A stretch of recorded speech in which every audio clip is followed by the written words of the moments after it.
नमस्ते विद्यार्थी मित्रों, कक्षा 10वीं में हिंदी में रचना के आधार पर वाक्य रूपांतरण।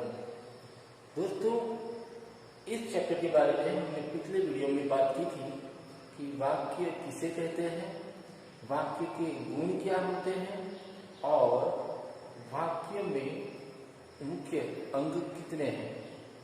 तो वाक्य के बारे में हमने बात की थी कि शब्दों का सार्थक समूह जो व्याकरण के नियम अनुसार हो और पूर्ण आशय प्रकट करे वो वाक्य कहलाता है।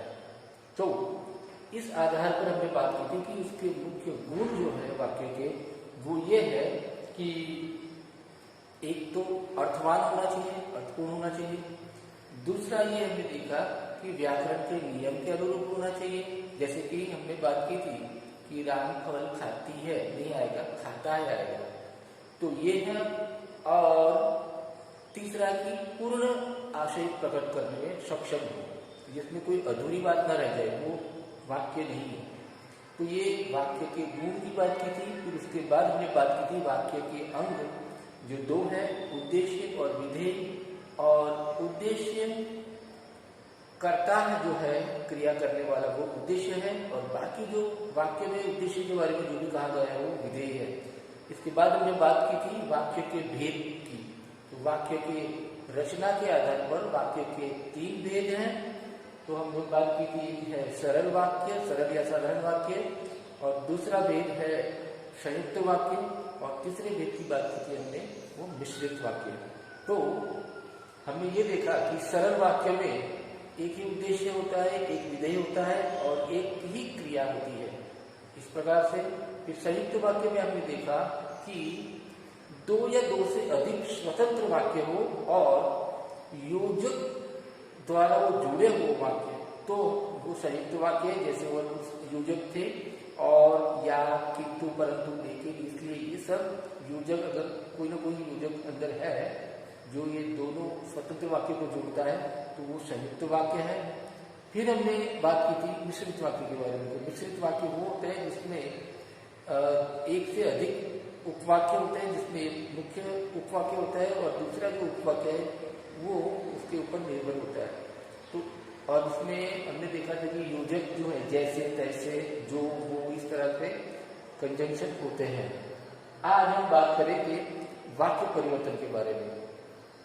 देखते हैं वाक्य परिवर्तन। किसी वाक्य को दूसरे प्रकार के वाक्य में परिवर्तित करने की प्रक्रिया को वाक्य परिवर्तन कहते हैं। तो इसमें हमें सरल, साधारण वाक्य से मिश्रित वाक्य, मिश्रित से साधारण, संयुक्त से सरल, इस तरह से वाक्य में परिवर्तन करना रहता है। पहले हम अभ्यास करेंगे सरल या साधारण वाक्य से मिश्र वाक्य में परिवर्तन। देखते हैं पहला उदाहरण, अच्छे लड़के मेहनती होते हैं। इसमें कोई कंजंक्शन नहीं है, कोई योजक नहीं है, एक ही उद्देश्य है, अच्छे लड़के, और एक विधेय है और एक क्रिया है, मेहनती होते हैं। तो ये सरल वाक्य, साधारण वाक्य है। और उसका मिश्रित में इस तरह से परिवर्तन किया है कि जो लड़के मेहनती होते हैं वे अच्छे होते हैं। तो यहाँ जो और वे से ये जोड़ा गया है और वाक्य का सरल का मिश्रित वाक्य बनाया गया है। दूसरा उदाहरण, छतरी वाले आदमी को बुलाओ, और उसका मिश्रित वाक्य भी किया है कि उस आदमी को बुलाओ जिसके पास छतरी है। वह कपड़े खरीदने के लिए बाजार गया, उसे कपड़े खरीदने थे इसलिए बाजार गया। यहाँ हम देखेंगे कि यहाँ इसलिए आया है, तो हम बोलेंगे कि ये तो सही तो वाक्य हुआ, पर नहीं, यहाँ मुख्य क्रिया ये है, बाजार गया, लेकिन किस लिए? वो यहाँ पर एक दूसरे से जुड़ा हुआ है, निर्भर है, इसलिए ये मिश्रित वाक्य है। आगे, प्रधानाचार्य के आते ही प्रार्थना शुरू हुई, तो उसका मिश्रित बनाया है, जैसे ही प्रधानाचार्य आए वैसे ही प्रार्थना शुरू हुई। आगे, स्वस्थ रहने के लिए तुम्हें दूध पीना चाहिए, यदि से किया है इसको, यदि स्वस्थ रहना है तो तुम्हें दूध पीना चाहिए। आगे, मनु ने अलौकिक दृश्य देखा। तो मनु ने एक दृश्य देखा जो अलौकिक था। आगे, माँ के जाते ही बालक रोने लगा। तो उसका बना मिश्र वाक्य, जब माँ गई तो बालक रोने लगा। शाम होते ही वह चली गई। जैसे ही शाम हुई वह चली गई। मैंने एक दुबला पतला आदमी देखा। मैंने एक व्यक्ति देखा जो दुबला पतला था। आगे में सरस कवि का सब आदर करते हैं।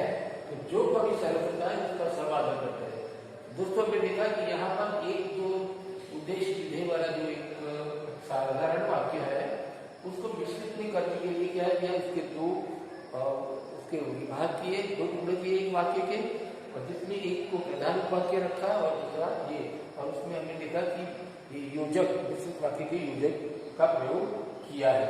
तो इस प्रकार सरल या साधारण से मिश्र वाक्य। अब आगे दूसरा देखते हैं।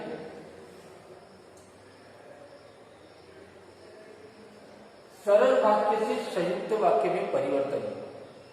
यहां देखिए, आप खाकर आराम करें। तो यहाँ और कंजंक्शन लगाया और कहा कि आप खाना खाएं और विश्राम करें, आराम करें।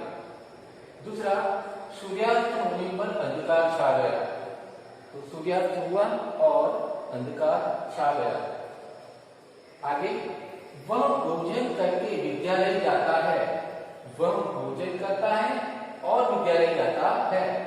बादल घिरकर भी न बरसे। बादल गिरे परंतु वर्षा न हुई। वह फल खरीदने के लिए बाजार गया। वह बाजार गया और उसने फल खरीदे। रोहन कक्षा में रहकर भी नहीं पढ़ा। रोहन कक्षा में रहा पर पढ़ा नहीं। यहाँ पर जो है वो लेकिन यानी कारण दर्शक है, तो वो है वो योजक है संयुक्त वाक्य में। रोहन बीमार होने के कारण घूमने नहीं गया। तो रोहन बीमार था इसलिए वह घूमने नहीं गया। निर्धन को लूटने के अलावा उसने उसकी हत्या कर दी। तो उसने न केवल निर्धन को लूटा अपितु उसकी हत्या भी कर दी। कठोर बनकर भी सहृदय रहो। कठोर बनो परंतु सहृदय रहो। निर्धन होने पर भी वह ईमानदार है। वह निर्धन है परंतु ईमानदार है। दोस्तों, ये जो भी उदाहरण देख रहे हैं ये समझने के लिए, ताकि हमारा जो वाक्य में परिवर्तन करने का जो सही मुहावरा हो जाए, पक्का हो जाए, इसलिए जरूरी है। आगे देखते हैं। मिश्रित से संयुक्त वाक्य। यदि आप घर आए तो आपसे बात हो। तो आप घर आइए और बात कीजिए। यहाँ और कंजंक्शन आया है और यहाँ यदि। तो हमें योजक चिन्हों का ख्याल रखना है कि योजक कौन कौन से हम इस्तेमाल करते हैं सरल में, मिश्रित में और संयुक्त में। तो यहाँ जब विद्यालय में पढ़ाई बंद हो गई तब हम घर लौट आए। तो जब और तब उसका संयुक्त बनाया कि विद्यालय में पढ़ाई बंद हो गई और हम घर लौट आए। आगे देखते हैं। मेरे पिताजी वे हैं जो कुर्सी पर बैठे हैं। तो जो वे ऐसा हुआ। आगे उसका संयुक्त वाक्य होगा, वे मेरे पिताजी हैं और कुर्सी पर बैठे हैं। या और योजक का इस्तेमाल हुआ है। जो तोता पिंजरे में बंद है वह फल खा रहा है। तो तोता पिंजरे में बंद है और फल खा रहा है। यहाँ जो और वह योजक है और वहां पर और योजक है। आगे, जब मंत्री का भाषण समाप्त हो गया तब वे घर आ गए। मंत्री का भाषण समाप्त हो गया और वे घर आ गए। जब वर्षा शुरू हुई तब मैंने जब उसे देखा तब वह हंसने लगा। मैंने उसे देखा और वह हंस पड़ा। जब वर्षा शुरू हुई तब मोहन आ गया। वर्षा शुरू हुई और मोहन आ गया। आगे, जब मैं अकेला था तब 4 बिल्लियों ने मुझे पीटा। मैं अकेला था और 4 बिल्लियों ने मुझे पीटा। जैसे ही शेर दिखाई दिया वैसे ही लोग डर गए। शेर दिखाई दिया और लोग डर गए। दोस्तों अभी ये सब उदाहरण देखें। अब हम दूसरे कुछ उदाहरण से और समझने की कोशिश करते हैं। एक वाक्य हम बनाएंगे सरल और उसमें से फिर मिश्र बनाएंगे और संयुक्त बनाएंगे। इस तरह से ज्यादा मुहावरा करने से हमें नॉलेज और पक्का होगा। आइए दोस्तों और वर्कशीट करते हैं कार्य प्रपत्र। निम्नलिखित वाक्यों को ध्यानपूर्वक पढ़िए और रचना के आधार पर उनका भेद लिखिए। परीक्षा में हो सकता है कि हमें कौन सा भेद है वो पहचानना हो या फिर वाक्य में परिवर्तन भी करना हो। पहले हम समझते हैं कि ये कौन सा है। तो प्रातः जल्दी उठो और 1 घंटे नियमित रूप से व्यायाम करो। तो हम पहले देखेंगे कि इसमें कौन सा योजक का प्रयोग हुआ है, उसके आधार पर उसका भेद हमें पता चलेगा। तो यहाँ देखिए कि प्रातः जल्दी उठो और 1 घंटे नियमित करो। तो यहाँ पर 2 स्वतंत्र वाक्य हैं। प्रातः जल्दी उठो, 1 घंटे नियमित रूप से व्यायाम करो। तो और यहाँ पर ये संयुक्त वाक्य का योजक यहाँ इस्तेमाल हुआ है और इसलिए ये जो वाक्य है ये वाक्य का भेद कौन सा है, संयुक्त वाक्य। इस प्रकार दूसरा देखें हम। मरीज दवाएं लेने अस्पताल गया। अब देखिए यहाँ पर एक उद्देश्य है, मरीज दवाएं लेने अस्पताल गया। यहाँ पर कोई भी योजक का प्रयोग नहीं हुआ है। तो इसका मतलब ये हुआ कि ये कौन सा है, सरल यानी कि साधारण वाक्य, सरल या साधारण वाक्य है। आगे, अध्यापक आए और कक्षा में शोर बंद हो गया। तो यहाँ हम देखें कि और योजक का प्रयोग हुआ है और 2 स्वतंत्र वाक्य हैं। अध्यापक आए, कक्षा में शोर बंद हो गया। अब इसकी जगह पर अगर यहाँ ऐसा होता कि जब अध्यापक आए तब कक्षा में शोर बंद हो गया तो ये मिश्रित वाक्य होगा। और ये संयुक्त वाक्य है क्योंकि 2 स्वतंत्र वाक्य हैं और योजक और है, इसलिए।